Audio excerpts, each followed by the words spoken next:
Hello friends, मैं सुधीर स्वागत करता हूं आप सभी का आपके अपने चैनल स्कोर मैक्स पे।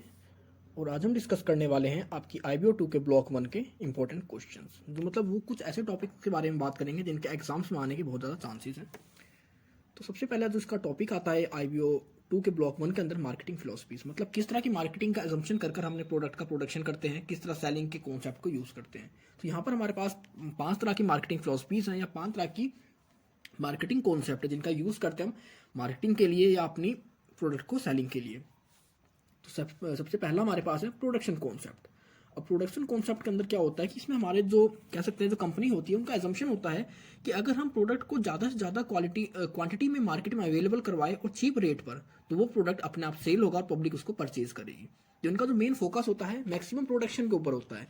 ये सोचते हैं कि हम जितना ज़्यादा प्रोडक्शन करेंगे और अपने प्रोडक्ट को चीप करेंगे उतनी ही ज़्यादा उसकी सेलिंग होगी। तो प्रोडक्शन कॉन्सेप्ट क्या करता है कि आप एक्सेस क्वांटिटीज प्रोडक्ट की अवेलेबल कराओ चीप प्राइस पर, तो वो हरदम बिकेगा। मतलब अगर आपका कोई भी प्रोडक्ट है मार्केट में बहुत ज़्यादा क्वांटिटी के अंदर है और वो चीप प्राइस पे है, तो वो जरूर सेल होएगा। तो इस फोकस पर वो प्रोडक्शन करते हैं।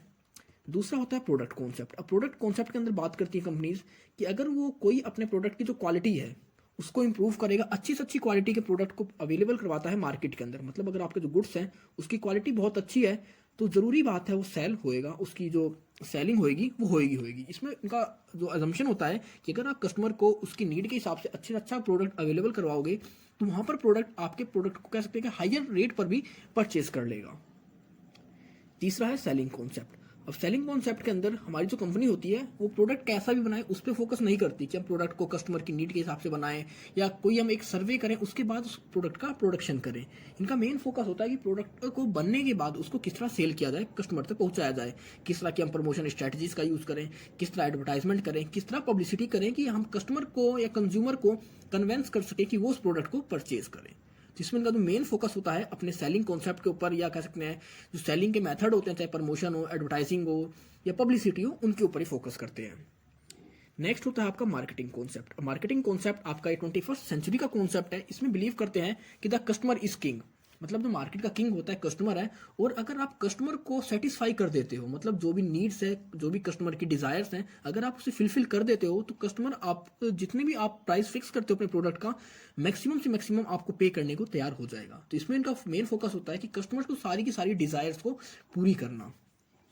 लास्ट कॉन्सेप्ट होता है आपका सोसाइटियल कॉन्सेप्ट। अब इसके अंदर हम बात करते हैं कि हम अपने प्रोडक्ट से कस्टमर की नीड्स को तो पूरी करेंगे, उसको सेटिस्फेक्शन भी देंगे, लेकिन इसके साथ ही हमारा प्रोडक्ट ऐसा होना चाहिए कि वो ना तो हमारी सोसाइटी को इन्फेक्ट करे, हार्म करे, और ना ही हमारे इन्वायरमेंट को। तो मतलब हमारे जो प्रोडक्ट होने चाहिए यहाँ पर इन्वायरमेंट फ्रेंडली होने चाहिए। तो ये 5 तरह के हमारे पास कॉन्सेप्ट है मार्केटिंग के। नेक्स्ट इसके अंदर इंपॉर्टेंट क्वेश्चन बनता है सेलिंग वर्सेस मार्केटिंग, कि इन दोनों में क्या डिफरेंस है, कैसे ये दोनों एक दूसरे से अलग है। तो अगर हम मार्केटिंग की बात करें, प्रोडक्ट को बनाने से लेकर उसकी रिसर्च से लेकर उस प्रोडक्ट को कस्टमर तक पहुंचाना, ये सब कुछ आपका मार्केटिंग के अंदर आता है। और सेलिंग क्या है? सेलिंग एक मार्केटिंग का एक पार्ट है। तो कह सकते हैं आपका जो मार्केटिंग है एक तरह से बहुत वास्ट टर्म है और सेलिंग है उसका एक छोटा सा पार्ट है। तो सेलिंग का जो मेन फोकस होता है सेल्स के ऊपर होता है। इनका मेन एम होता है कि अपनी सेल्स को इंक्रीज करना। लेकिन अगर मार्केटिंग की बात करते हैं तो इनका मेन फोकस होता है कि कस्टमर की वांट्स क्या है, उसको उसकी डिजायर को पूरी करना, उसके हिसाब से अपने प्रोडक्ट का प्रोडक्शन करना, जिसके थ्रू कि हम कस्टमर्स की नीड्स को, वांट्स को पूरी कर सके, उसको ज्यादा से ज्यादा सेटिस्फेक्शन लेवल प्रोवाइड कर सके। सेलिंग के अंदर हम बात करते हैं कि इसके अंदर आपके प्रोडक्ट तो पहले बना लेते हैं ये, और उसके बाद में सोचते हैं, बाद में डिसाइड करते हैं कि उन्हें सेल किस तरह करना है, किस मेथड का यूज करेंगे। मतलब इसमें पहले सेलिंग में पहले प्रोडक्ट का प्रोडक्शन करते हैं और फिर डिसाइड करते हैं कि उस प्रोडक्ट को कैसे सेल करना है। लेकिन मार्केटिंग की बात करते हैं तो इसमें प्रोडक्ट बनाने से पहले वो डिसाइड करते हैं, मार्केटिंग करते हैं कि हमें किस तरह का प्रोडक्ट चाहिए, किस साइज पे कस्टमर चाहता है, कस्टमर की क्या नीड है, क्या डिजायर है उस प्रोडक्ट से रिलेटेड। और जब वो पूरी मार्केटिंग या करते पूरा सर्वे कर लेता है, उसके बाद इस प्रोडक्ट का प्रोडक्शन करता है। अब नेक्स्ट है आपका सेलिंग के अंदर जो मैनेजमेंट होता है वो सेल्स ओरिएंटेड होता है। मतलब इनका जो मेन फोकस होता है इनके अंदर वो सेल्स को बढ़ाने का होता है। मतलब आपको सेल्स एक टारगेट हो जाती है कि अगर आप सेलिंग कर रहे हैं तो मिनिमम आपको इस वॉल्यूम तक सेल्स करनी है। लेकिन मार्केट की बात करते हैं तो ये प्रॉफिट ओरिएंटेड होता है इनका मैनेजमेंट। अब सेलिंग जो है कह सकते हैं तरह से शॉर्ट टर्म के लिए यूज करी जाती है, क्योंकि आप अगर आप किसी प्रोडक्ट को सेल कर रहे हैं, आपका मेन फोकस सिर्फ वॉल्यूम है, तो वो एक शॉर्ट टर्म के लिए हो सकता है। लॉन्ग टर्म के लिए आपका वो ओरिएंटेड या वो ओरिएंटेशन नहीं हो सकता। तो सेलिंग जो होता है एक तरह से शॉर्ट रन ओरिएंटेड होता है या शॉर्ट टर्म फोकस होता है इनका। और अगर मार्केटिंग की बात करें, planning is a long run oriented in terms of new product tomorrow's market and future growth. तो मार्केटिंग का मतलब क्या है, हम डिसाइड करते हैं कैसा प्रोडक्ट चाहिए, कस्टमर की क्या नीड है, कैसे उसको सेटिस्फाई करें, कस्टमर की क्या वांट्स हैं। तो मार्केटिंग एक लॉन्ग टर्म पर्सपेक्टिव है और सेलिंग हमारा शॉर्ट टर्म पर्सपेक्टिव है।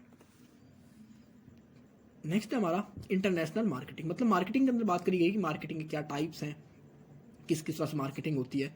तो सबसे पहले हमारी होती है डोमेस्टिक मार्केटिंग। जब हम अपनी कंट्री के ही होम कंट्री के अंदर वहाँ के कस्टमर्स को टारगेट करते हैं, वहाँ की मार्केट को टारगेट करते हैं अपने प्रोडक्ट को सेल करने के लिए, तो वो कहलाती है हमारी डोमेस्टिक मार्केटिंग। नेक्स्ट है हमारी export marketing. This stage when any firm steps out the domestic market and explore market opportunities outside the countries. In export marketing, the main aim of the firm is to expand the market size. Firm produce all its goods in home country and export the surplus production in other country, but they do not undertake any marketing activities in foreign country. Export marketing क्या होती है, अपनी जो भी domestic company होती है अपनी domestic country के अंदर प्रोडक्शन करती हैं और जो भी सरप्लस होता है प्रोडक्ट उसको दूसरी कंट्री में एक्सपोर्ट कर देती हैं सेल के लिए। लेकिन यहाँ पर वो कोई भी कह सकते हैं कोई भी एडिशनल एक्सपेंस नहीं करती दूसरी कंट्री के अंदर उसके एडवर्टाइजमेंट के लिए या मार्केटिंग एक्टिविटीज़ के लिए। थर्ड होता है आपका इंटरनेशनल मार्केटिंग। अब इंटरनेशनल मार्केटिंग की बात करेंगे। In international marketing focus changes from just exporting to marketing in foreign countries. Company establish subsidies in foreign countries to undertake marketing operations. These subsidies may be either work either through the direction from the headquarter in the domestic country और independently. अब international marketing के अंदर हम दूसरी countries के अंदर अपनी subsidies को एस्टेब्लिश करते हैं दूसरी कंट्री के अंदर मार्केटिंग जो भी प्रोसेस होता है उसको करने के लिए, चाहे प्रोडक्शन हो, सेल्स हो या कह सकते हैं एडवर्टाइजमेंट हो, किसी भी तरह की एक्टिविटीज़ को मार्केटिंग एक्टिविटीज़ को जब हम करने के लिए दूसरी कंट्री के अंदर अपने एक ब्रांच खोल देते हैं, ब्रांच को एस्टेब्लिश करते हैं, तो वो कहलाती है हमारी इंटरनेशनल मार्केटिंग. नेक्स्ट आपकी multinational marketing. The business environment of each country is different from other than it's lead a different marketing policies for every country. In international marketing the marketing mix should be unique for this representative country in which the firm conduct इस business. Multinational marketing की बात करते हैं. हर country का जो environment है एक दूसरी कंट्री के हिसाब से अलग है, उनकी डिमांड अलग है, उनकी नीड अलग है. तो जब भी हम हर कंट्री के हिसाब से अलग अलग, जैसे अगर मैं बात करता हूँ एग्जांपल के तौर पर, हम एक कंट्री है, दो कंट्री है, तीन कंट्री, हम तीन कंट्री के अंदर ट्रेड कर रहे हैं, तीनों कंट्री के अंदर हमारी सब्सिडरी हैं और हर सब्सिडरी की जो पॉलिसीज होगी, जो मार्केटिंग मिक्स हम वहाँ पर स्ट्रेटजीज बनाएंगे, वो हर कंट्री की अलग होगी दूसरी कंट्री से, क्योंकि हम उसी कंट्री के इन्वायरमेंट के हिसाब से वहाँ पर अपनी पॉलिसीज को डेवलप करेंगे जो कि वहाँ के इन्वायरमेंट से मैच करें. तो वो कहलाती है आपकी मल्टीनेशनल मार्केटिंग. और लास्ट आपका ग्लोबल मार्केटिंग. ग्लोबल के अंदर हम बात करते हैं कि हम ओवरऑल वर्ल्ड को कह सकते हैं एक सेम तरह में सेम पर्सपेक्टिव से लेकर चलते हैं. हमारी असम्पशन होती है कि ओवरऑल वर्ल्ड की जो डिमांड है, जो नीड है, वो सेम है और वहाँ पर हम एक सिंगल पैटर्न को फॉलो करते हैं ओवरऑल वर्ल्ड के लिए. मार्केटिंग के लिए हम एक स्टैंडर्ड प्रोडक्ट को डिजाइन करते हैं जो कि ओवरऑल वर्ल्ड में लॉन्च किया जाता है, सेल किया जाता है विदाउट एनी चेंज. तो वो आपका ग्लोबल मार्केटिंग कहलाता है. नेक्स्ट आपका steps involve in the international marketing process. तो जब भी हम इंटरनेशनल मार्केटिंग प्रोसेस की बात करते हैं उसमें कौन कौन से स्टेप्स होते हैं, तो कुछ स्टेप्स हैं, इनके बारे में कंप्लीट डिस्कशन मैंने अपनी वीडियोस के अंदर कर रखा है यूनिट की. तो वहाँ पर जाकर आप इनके एक एक पॉइंट को कंप्लीट देख सकते हैं कि किस तरह हम डिसाइड करते हैं इंटरनेशनलाइज कि अगर हमें दूसरी कंट्री में अपने बिजनेस को बढ़ाना है तो सबसे पहले हम अपने फर्म्स का स्वॉट एनालाइज करेंगे. फिर उसके बाद हम देखेंगे कि हमारे जो एक्सटर्नल फैक्टर्स एनवायरनमेंट वो हमारे लिए ऐसे फेवरेबल है या नहीं है. फिर हम देखते हैं कि प्रोडक्ट लाइन या मार्केट पोटेंशियल, हम जिस कंट्री में जाना चाहते हैं उसके क्या पोटेंशियल है. फिर हम सिलेक्शन करते हैं कि मार्केट सिलेक्शन मतलब हम किस तरह की मार्केट का सिलेक्शन करें, किस कंट्री की मार्केट का सिलेक्शन करें, किस तरह के प्रोडक्ट को लॉन्च करें या किस तरह के प्रोडक्ट की मैन्युफैक्चरिंग करें उस कंट्री के अंदर मार्केट के लिए. नेक्स्ट देखते हैं हम सिलेक्शन ऑफ एंट्री, मतलब किस तरह के मोड्स ऑफ मेथड का हम यूज़ करें. हम जॉइंट वेंचर का काम करें, लाइसेंसिंग का काम करें या कह सकते हैं एक्विजिशन का काम करें, मतलब किस तरह के मेथड्स का यूज़ करें दूसरी कंट्री के अंदर एंटर करने के लिए. इसके बाद होता है मार्केटिंग स्ट्रेटजी. इसके अंदर होता है कि हमारी प्रोडक्ट स्ट्रेटजी यूज़ करें, प्राइसिंग स्ट्रेटजी यूज़ करें, डिस्ट्रीब्यूशन स्ट्रेटजी यूज़ करें या प्रमोशन स्ट्रेटजी यूज़ करें. और लास्ट होता है आपका इंटरनेशनल ऑर्गेनाइजेशन डिसीजन. और इसके बाद हमारा जो ऑर्गेनाइजेशन होता है वो डिसीजन ले लेता है कि अब उसे इंटरनेशनल लेवल पर जाना है या नहीं जाना. तो इन सभी के बारे में जो कंप्लीट डिस्कशन है आप यूनिट की वीडियोस के अंदर जाकर देख सकते हैं. नेक्स्ट है आपका इंटरनेशनल मार्केट ओरिएंटेशन. कि आपका जो मार्केट ओरिएंटेशन होता है इंटरनेशनल लेवल पर कितने तरीके से होता है. तो नॉर्मली आपका 4 तरह का ओरिएंटेशन होता है: इथिनोसेंट्रिक, पॉलीसेंट्रिक, रीजियोसेंट्रिक और आपका जियोसेंट्रिक. तो हम बात करते हैं ethnocentric. Ethnocentric orientation of a firm consider that product marketing strategies and techniques applicable in home market are similar to that the overseas market. In a firm, all foreign marketing operations are planned and carried out with the little or no difference in the product formulation and specifications. Pricing strategies, distribution and promotion measures.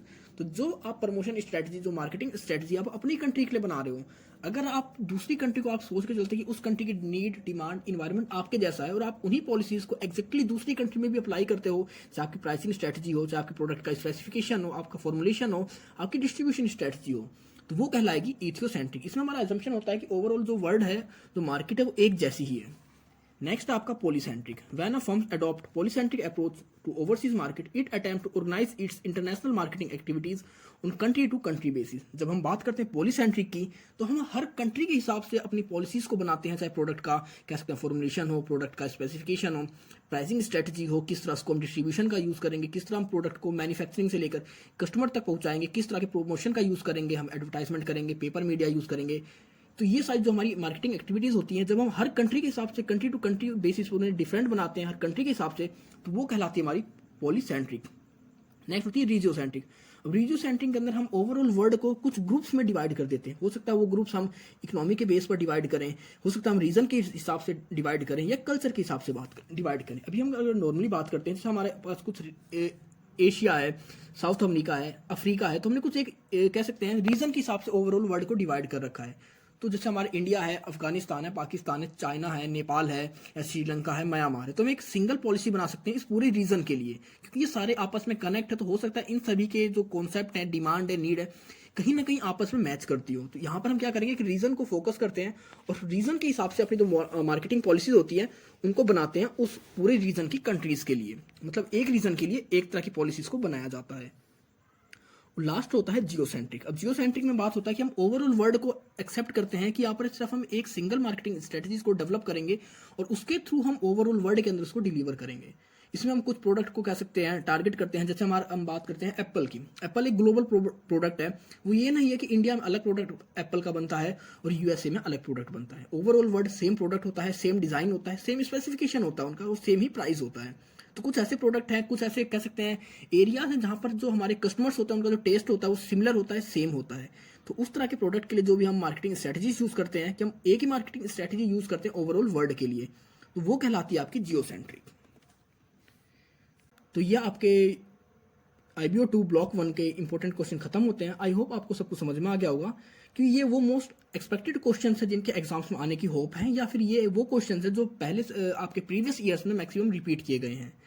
तो आप इन questions को अच्छे से revise कर लेंगे। और अगर आपको लगता है कि मैंने वीडियो में किसी पॉइंट को ज़्यादा अच्छे वे में एक्सप्लेन नहीं किया या शॉर्ट में एक्सप्लेन किया, तो उसके लिए आप आपकी जो प्लेलिस्ट के अंदर यूनिट वाइज वीडियोस हैं आप उनको भी रेफर कर सकते हैं। तो मिलते हैं जल्दी एक नई वीडियो के साथ। तब तक के लिए take care, goodbye friends.